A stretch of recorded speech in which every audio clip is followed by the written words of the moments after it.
ஒரு வாரம் மழை பெஞ்சதில் ரொம்ப மாடியில் தண்ணி நிற்க ஆரம்பிச்சிருச்சு. அதனால் நல்லா மாடியை நல்லா கூட்டி விட்டு ஃபுல்லாக பாசமே பிடிச்சிருச்சு. சுத்தமாக பாசம் பிடிச்சி போயிடுச்சு.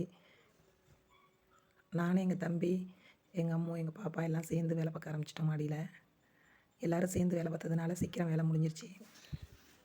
பாசத்தை எல்லாத்தையும் தேய்ச்சி விட்டு நல்லா கூட்டுனதும் நல்லா பளிச்சுன்னு ஆயிடுச்சு. நல்லா வானம் இன்னமும் மழை வர மாதிரி தான் இருக்குது.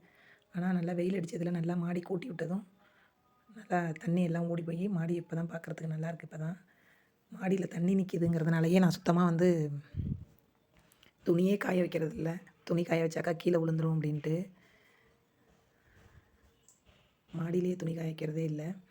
இப்போ நல்லா கூட்டி விட்டதுக்கப்புறம் மறுநாள் காலையில் பார்த்தது நல்லா பளிச்சுன்னு நல்லா சுத்தமாக கிடக்குது. நல்லா வெயில் அடித்தா நல்லா காஞ்சிடும் அப்படின்னு நினச்சிட்டு இருந்தேன். அதுக்கு தகுந்த மாதிரி இன்றைக்கி நல்லா வெயில் அடிச்சிச்சு. இன்றைக்கி ரொம்ப நாள் கழித்து இன்றைக்கி தான் மாடியிலேயே துணி கொண்டு போய் காய போட போயிட்டு வந்தேன். நல்லா பளிச்சுன்னு நல்லா காஞ்சிருச்சு. மாடியை பார்க்கவே இப்போ தான் நீட்டாக இருக்குது. இப்போ நல்லாயிருக்கு. வீடு குடி போனதுக்கப்புறம் வீடு வேலை பார்த்துக்கலாம் அப்படின்னு எந்த வேலையுமே விட்டு வச்சாக்கா வேலை பார்க்கவே முடியாது போல இருக்குது.